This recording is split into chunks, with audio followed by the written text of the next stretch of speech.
video, we are going to solve a problem based on series RLC circuit. So let's see what the problem is all about. A resistance R and inductance L, which is equal to 0.01 Henry, and a capacitance C are connected in series. When a voltage V equal to 400 sin 3000 t minus 10 degree volts is applied to series combination, the current flowing is 10 root 2 cos 3000 t minus 55 degree ampere. Find R and C. So let's solve. First, let's draw a circuit diagram. R, L and C are connected in series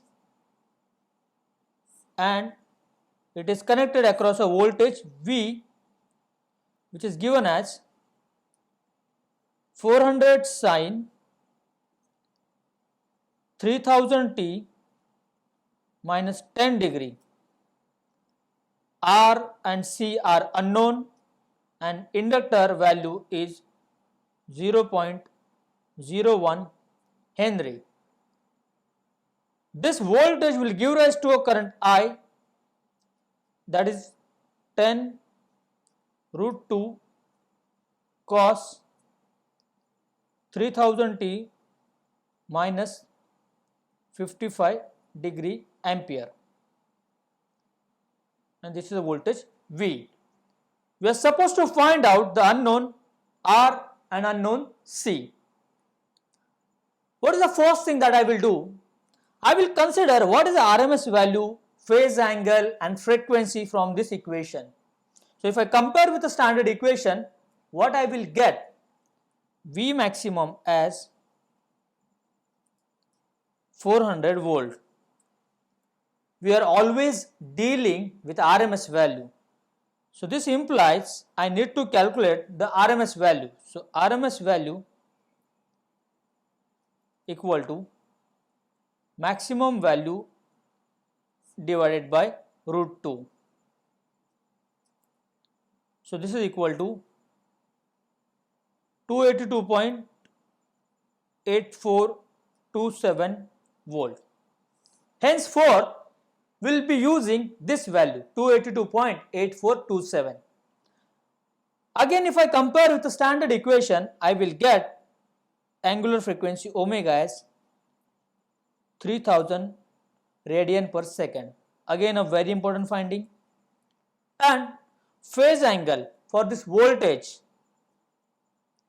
I will write here phi V. Phi V corresponds to phase angle of voltage minus 10 degree.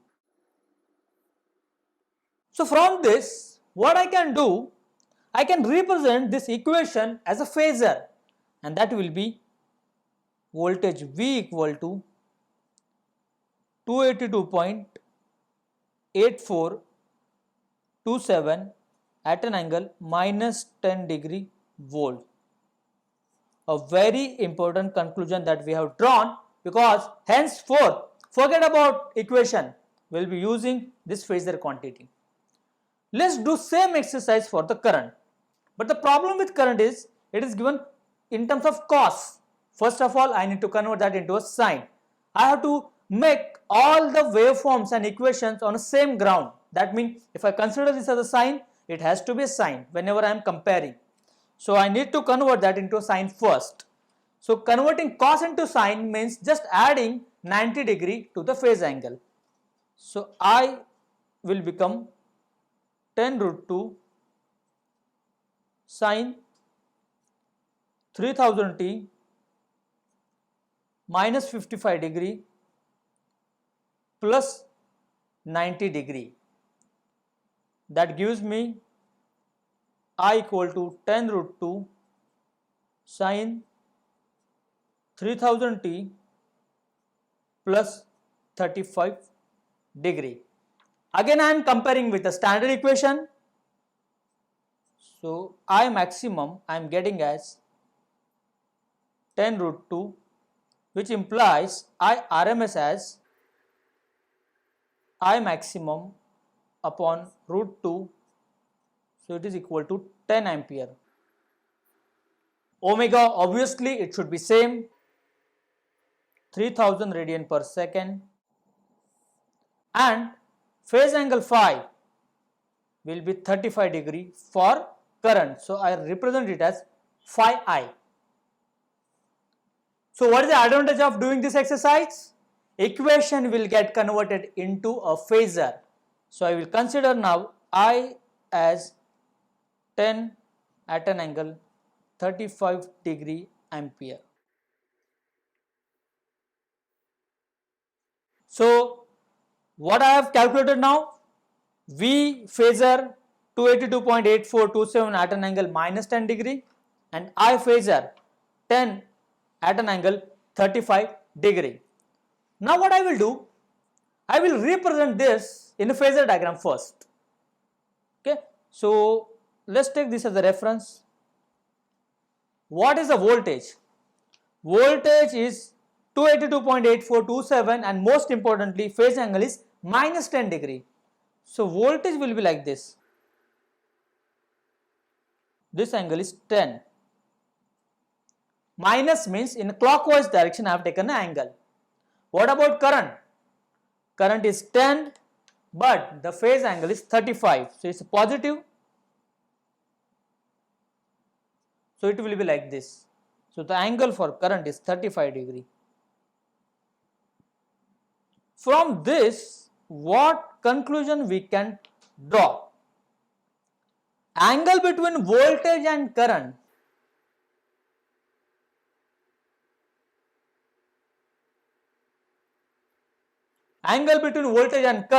I will represent that as 5 equal to 10 degree plus 35 degree, which is equal to 45 degree.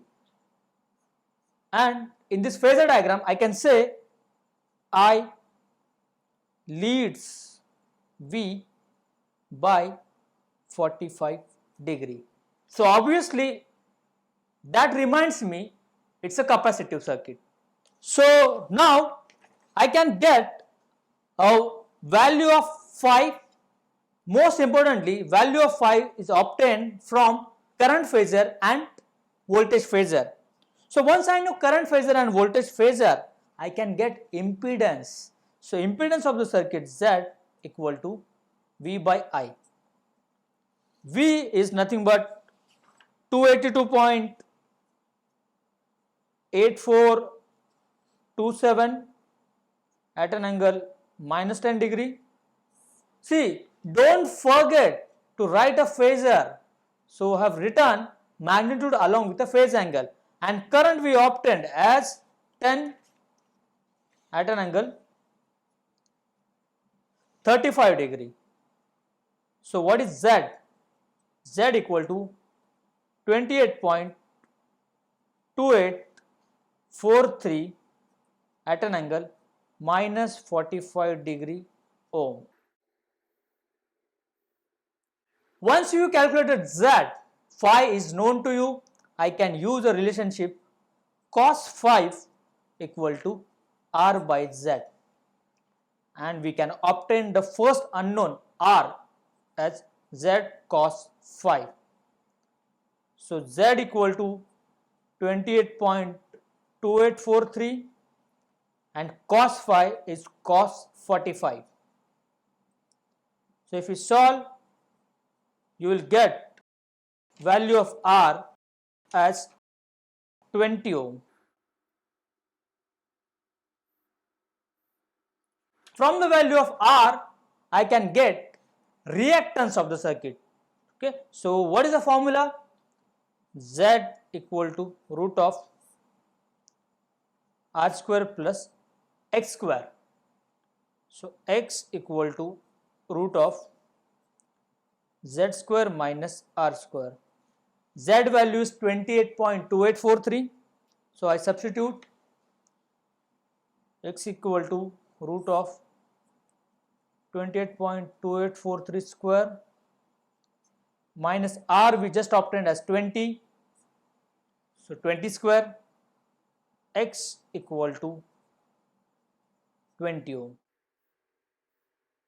Now here we need to act smartly.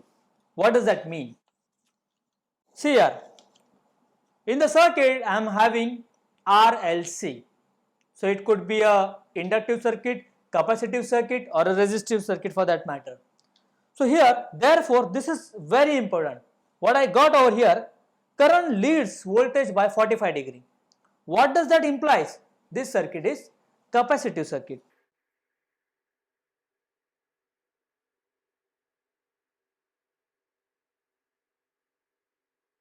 So what is the catch?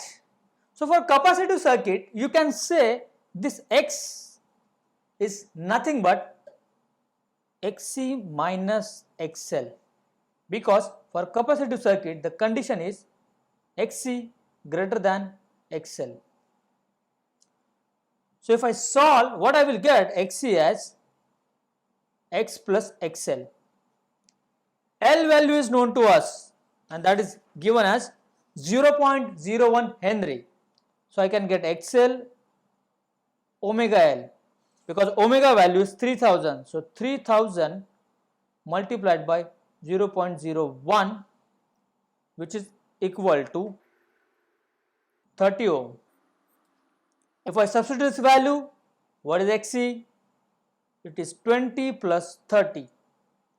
So Xc I am getting as 50 ohm. Xc is 1 upon omega c. So this implies C equal to 1 upon omega is 3000, Xc is 50. What is the value of C? It is 6.67 microfarad. This is the required answer. Thank you.